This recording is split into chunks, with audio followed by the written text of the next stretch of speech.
Sim, boa noite. Eu acho que nós demoramos a entender o jogo, entender o adversário e entender a arbitragem. E os times argentinos, não todos, mas alguns, é o estilo de jogo deles, sabe? Não são maldosos, eles são leais, mas eles vão com tudo que tem em cada dividida. E nós demoramos a entender isso, né? Então, no primeiro tempo eles foram mais competitivos do que nós. Ganharam as divididas, amarraram bastante o jogo e ainda, para piorar, saíram na frente. Então, quando você tem um empate num jogo assim, já é difícil jogar. Com o resultado adverso, é muito mais difícil, né? Eu acho que a gente estava sem criação no primeiro tempo, e aí pusemos as peças para fazer essa criação. Acho que fomos felizes, criamos mais, encurralamos mais o adversário atrás, fizemos o gol de empate, né? Fizemos as mexidas todas cabíveis e mais usadas possível, né? Quando a gente tira um lateral para pôr um ponto esquerda, quando a gente tira um zagueiro para pôr um meio armador, você está expondo o time, mas você está mostrando para o jogador que você quer ganhar. E esse espírito eu acho que foi fundamental, passou para a arquibancada e nós fizemos essa virada, que nos dá uma pequena vantagem para o jogo de volta, mas em comparação ao que estava o jogo, é uma vantagem, né? E nós estávamos em desvantagem para jogar o jogo de quinta. Agora é jogo desgastante demais. Os jogadores saem muito cansados, alguns até com pequenas lesões, e vamos avaliá-los aí da melhor forma para a sequência. Concordo com você que o time em algum momento apresenta um sinal de cansaço, porque é natural. A gente está decidindo aí, tem um mês, 10 jogos aí, todo jogo é decisão. E a gente tem que se adaptar o quanto antes a tudo isso, né, sem perder jogador lesionado. Cuca, boa noite. O Atlético, em alguns momentos, fez aí uma eliminatória contra o Flamengo, jogando de uma forma reativa, jogando sem a posse de bola, mas quando o Atlético, em alguns momentos, enfrenta tendo que impor o seu futebol, o seu jeito de jogar, tem tido muitas dificuldades. O que falta para o Atlético se ajustar ali com a bola em campo, com o Atlético propondo o jogo? Gostaria de te ouvir. Mas propôs, né? Hoje você está jogando com um adversário dificílimo, as linhas bem justas, bem atrás, um time fisicamente muito forte. Então você tem as peças, nós usamos tudo que nós tínhamos, ou praticamente quase tudo que a gente tinha, e propusemos o jogo, né? Com o Flamengo aqui no segundo tempo também foi proposto o jogo. Cada jogo é uma estratégia. E a gente tem que entender que esse Godoy Cruz, eles tomaram 2 ou 3 gols no campeonato, eles fazem poucos gols, mas tomam menos ainda, porque é uma equipe que marca muito forte, é uma equipe que eu acho que não tinha perdido ainda nessa competição.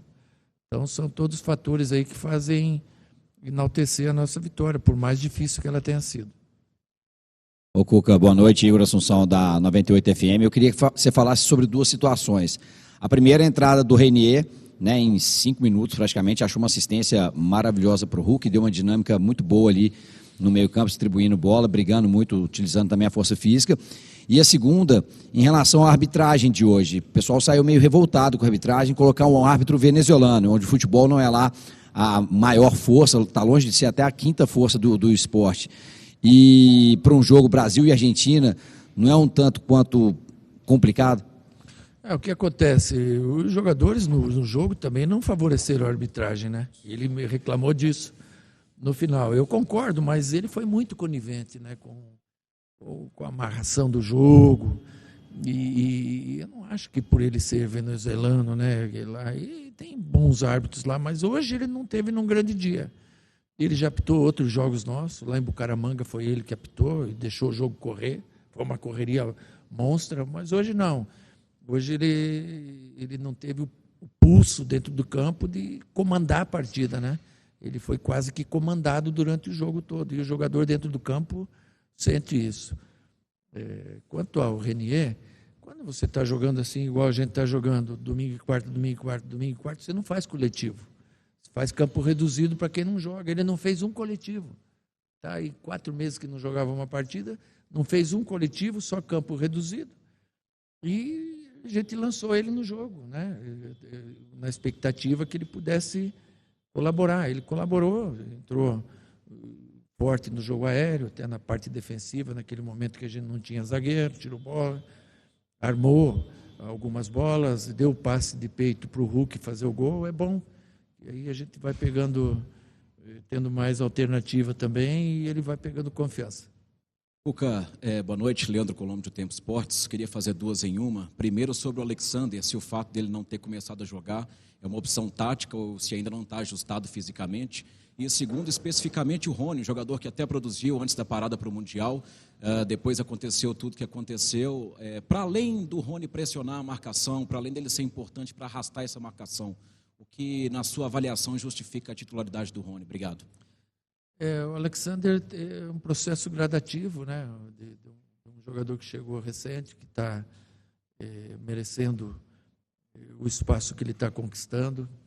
É um jogador que a gente teve que tirar do último treino também por um desgaste físico que ele estava apresentando. Então a gente tem que tomar cuidado, mas é um jogador pronto aí para ser lançado dentro da titularidade, dentro de uma gestão de grupo, dentro de uma coerência e de uma conquista do espaço gradativo como ele tá fazendo. O Rony, você falou essas características do Rony, você falou que ele é rompedor, que ele marca muito forte, que ele é dinâmico. Às vezes tem uma outra partida que não dá tão certo, mas ele é importante, sabe? Então, tem dias que não vai fazer um grande jogo, tem outros dias que irá fazer jogos melhores, e assim é. E é assim que a gente tem que ter a confiança no jogador. Hoje o Coelho não estava fazendo um grande jogo na ponta esquerda. Ele estava fazendo o que o lateral queria. Quando ele veio para a lateral direita, ele foi praticamente uma válvula de escape nossa. Então a gente encontrou um espaço para ele dentro do jogo. É o que a gente tenta fazer com o Rony também. Cuca, boa noite, Thiago do canal Thiago de Araújo. Num recorte recente dos Jogos do Galo, a gente tem reparado que a escalação do time ideal tem sido feita sistematicamente, hoje foi feita, né? E não teve tanta inspiração no primeiro tempo. E as substituições têm acontecido também de uma forma mais recorrente. Eu consegui acertar 5 substituições e eu queria saber de você Acertou todas? Acertei todas. Vem trabalhar lá amanhã comigo, então, Isso aí. auxiliar. Se a gente parar para pensar nesses jogadores que estão entrando, na cabeça do Cuca já existe a possibilidade de um deles ser encaixado nesse time sido titular aí nesses últimos jogos? Obrigado. Sim, mas você não consegue ter um time titular, não dá. Porque o desgaste ele é tão grande de um jogo para o outro que você tem que ter 16, 17 jogadores titulares e ir usando eles conforme as necessidades para não estourar todo mundo. Então, às vezes o jogador ele está cansado, como diz o Mourinho, o jogador tem que jogar fresco, né? E às vezes não está ele com a condição ideal de jogo. E às vezes acontece isso, e a gente tem que entender. No outro dia o jogador vai ter um rendimento melhor, né? Se ele está fisicamente bem, automaticamente ele vai ter mais força do que ele cansado, né? E cabe a nós aí entender cada jogo, cada história e escolher as melhores peças, as que estiverem mais descansadas também, oportunizando a todo o elenco jogar, né? Porque não tem outro remédio. Vai jogar domingo com o Grêmio, daqui 72 horas. Vai decidir lá com o Godoy, imagina, no campo menor aquele deles. Esqueci o nome? Hein? Feliciano Gambassi. Depois de lá, de quinta, você joga com o São Paulo no domingo, aí você vem para o primeiro mata-mata com o Cruzeiro. Então, são todos jogos difíceis, decisões. E a gente está decidindo desde o Mineiro, que a gente voltou dos Estados Unidos, não podia perder, e a gente está decidindo. O emocional também, tem uma hora que pesa. E a gente está passando de fases, às vezes não joga-se o melhor futebol, e os motivos são diversos, mas é importante que a gente está passando de fase, e tem evoluído muito como time, e a gente tem feito a gestão de grupo da melhor forma. Boa noite, Cuca, Gabriel Pedroni, do canal Bica Galo. Cuca, eu queria que você explicasse a sua leitura de jogo para poder ter tirado o Scarpa no primeiro tempo e colocado o Igor Gomes. Qual que é essa grande diferença entre os dois atletas? E, mais uma vez, o Igor Gomes entrando muito bem na partida. Hoje, o que acontece? Quando você está num jogo desse perfil, e você tem um volante, que era o Alan Franco, e com 2 apoiadores, que eram o Scarpa e o Menino, você tem uma trinca de atacantes como a gente tinha, o Hulk na direita, o Rony e o Coelho. Esses 2 meias, eles têm que apoiar, servir ao ataque, entrar na área, nos cruzamentos, e a gente estava baixando muito com eles 2, o Menino e o Scarpa. E se eles baixam muito, eles vão servir quem? Se eles têm que estar ali na frente. Então, foi essa a leitura que eu tive, e por isso entraram 2 meninos para fazer aquele trabalho, e fizeram. E eu acho que a partir dali a gente ocupou melhor os espaços do campo. O Biel também teve a colaboração dele, principalmente no gol, numa arrancada, no cruzamento. Um jogo muito marcado, muito pegado, muito difícil de ser jogado. E a leitura foi essa. E depois a vinda do Coelho para a direita, porque ele já fez isso outras vezes comigo lá no Atlético Paranaense e fez bem. Teve um dia, um tempo atrás, aí que eu pus ele assim, e daí muita gente falou que o time bagunçou, né? E hoje eu corri o risco de bagunçar de novo e deu certo. Daí achamos uma posição ideal, ele fez o gol, fez jogadas importantes por ali e ajudou a gente a vencer. Boa noite, Cuca. Guilherme Gonçalves, Fã FM 91.7. O Galo é um dos poucos times do Brasil vivo em 3 competições. É um mérito, mas que gera um ônus prático. Você bateu muito na tecla da parte física. E hoje é uma vantagem mínima construída, mas você considera que é uma vantagem suficiente para, na perna de volta, no jogo de volta, o Atlético preservar alguns jogadores visando até a sequência? Eu acho que nós, o Fluminense, Botafogo, os 3, estamos em 3 competições. Vê quem ganhou fácil hoje. É 1-0 da LDU, Botafogo, é daqui 2-1, é pau a pau os jogos. Esses jogos é um país contra outro. Não é um time contra o outro. Envolve muita coisa. O Godoy Cruz não teve rodada no fim de semana lá para poder chegar descansado aqui. Eles têm essa condição, sei lá por quê, mas tem essa condição. A gente não. A gente tem que remar no Brasileiro para não acontecer o que aconteceu ano passado. Então é uma responsabilidade muito grande. E a gente tem perdido pouquíssimos jogadores com lesão muscular, que é o que nos preocupa, né?